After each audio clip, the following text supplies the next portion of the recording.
G'day. I finally made it out to Kegland the other day. It's the first time I've been there. And I had a chat and had a look around, and they were kind enough to give me this. So I just thought I'd say that. I didn't buy this. I usually buy the things that I review, but this one isn't. But that's not going to sway any review I do. It's a bucket blaster. It's a cleaning system. I was going to make my own. And then when this was offered to me, let's have a look, eh? I do look terrible. I have got the cold, and I apologise if I don't sound that well.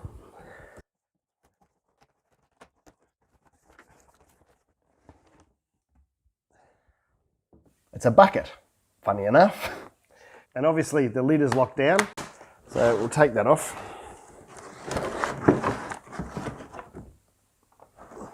Sometimes these lids get a bit stuck, like this one has.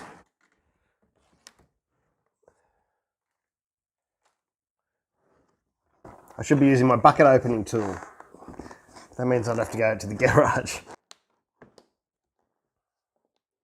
If you don't have one of those bucket opening tools, they're the same ones that you see me shutting my no-chill cubes with. You can use them to open the lids of the buckets. They're very handy. I'll put a picture and there'll be a link down below where you can grab one. It makes opening these buckets a cinch. I'm just hooked up to the mic at the moment, so if I have to get up, I have to take the whole camera with me. All right, what do we got?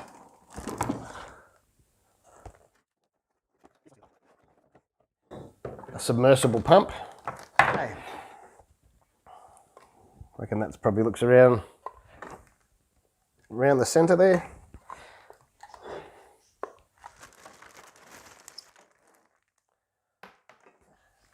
No instructions, let's wing it. All right.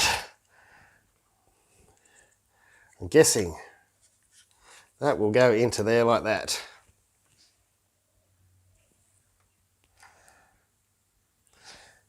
That will be the top, which should help spray the water, I'm guessing.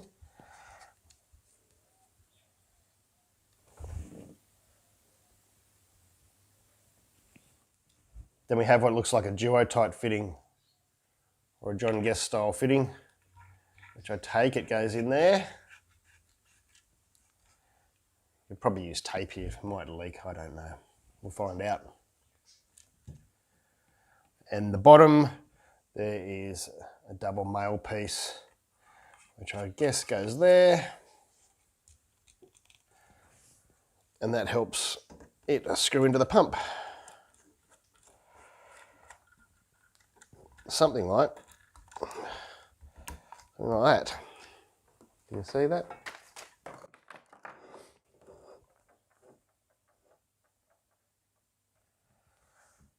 We have some line. I'm going to cut, what's that, about 30 centimetres off there. And they simply push in fittings, so that pushes into there, like that. I take it that goes into the T-piece. Is that nice and flush? Yeah.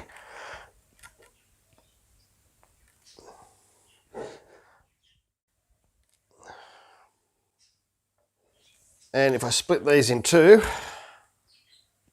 might be a bit long, but they'll be all right. So about there.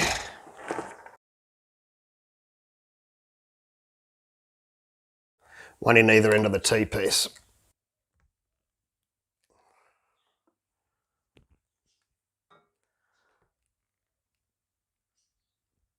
Push in as far as you can hard and then pull out a little bit.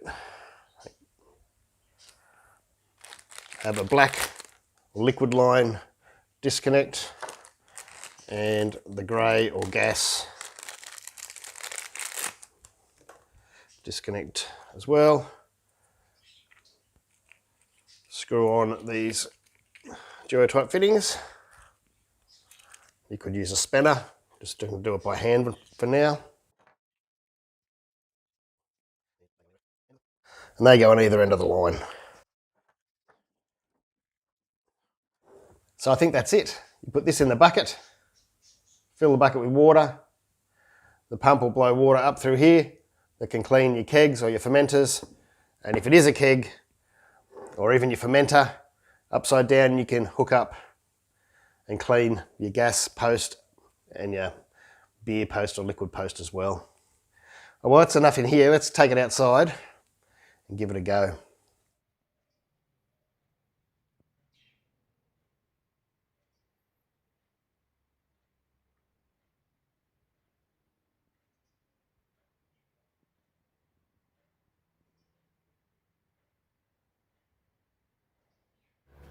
Okay, we're outside, no mic,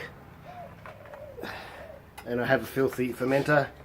I kegged this IPA yesterday.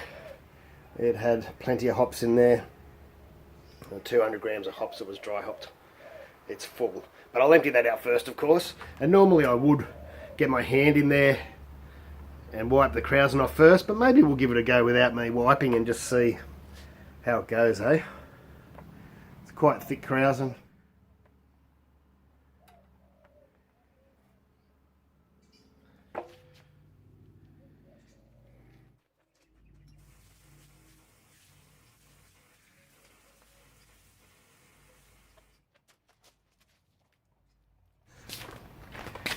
I should have taken the hops out first. I'll give it a quick hose.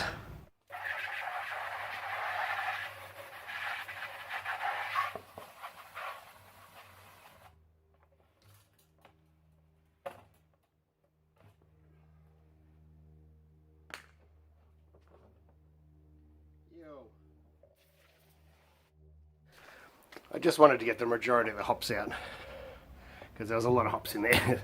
No point trying to pump around 200 grams worth of hops. But we'll leave the krausen there. We'll leave it like that. See how we go.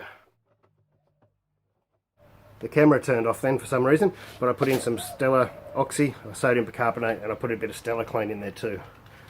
There's about 10 litres in the bucket, I'd say. It's about 2/3 full. 50 degrees out the tap, a little bit of cold water. We'd be sitting at around 35 now, something.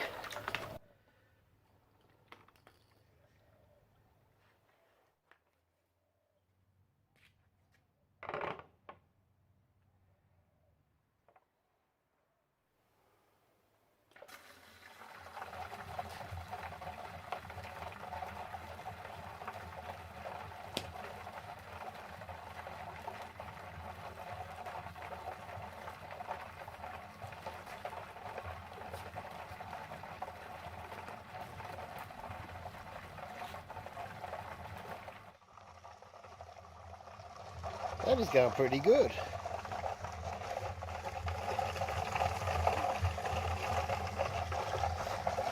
Looks like it might be missing a little bit on this side. A little bit of a play. There we go.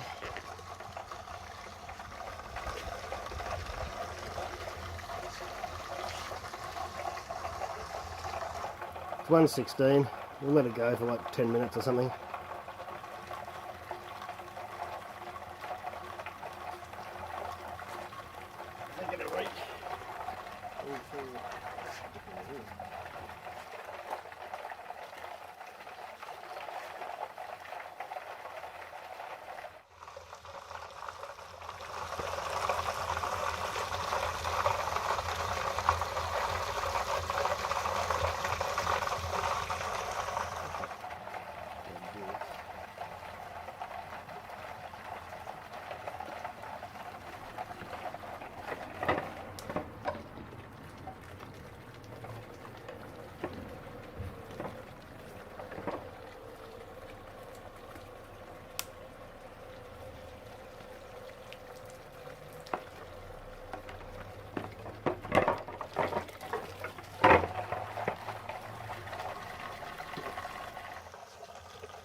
You might have troubles picking anything up because it's clean.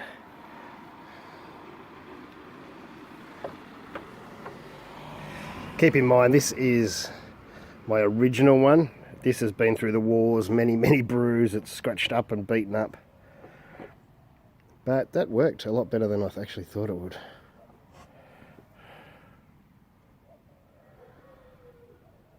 That's awesome. Look how green the water is.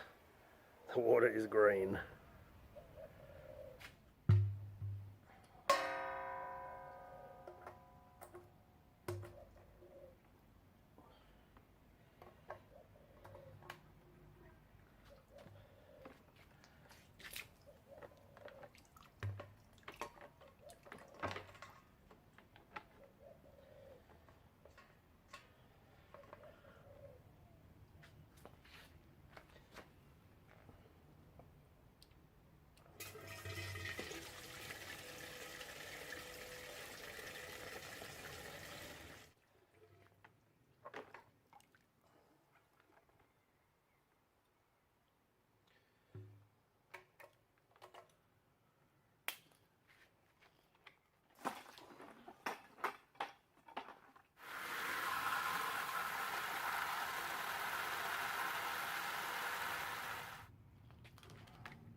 I've left it outside to dry, but that went really well.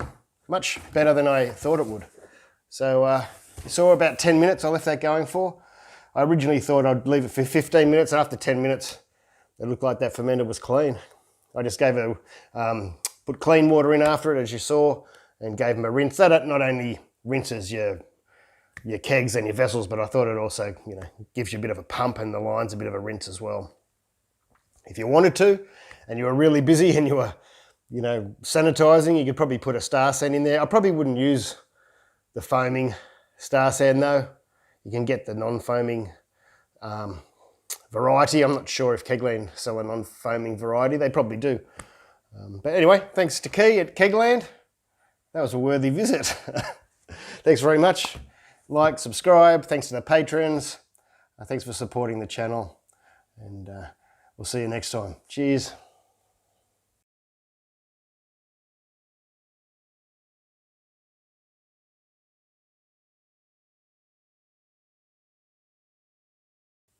G'day. Here's the news.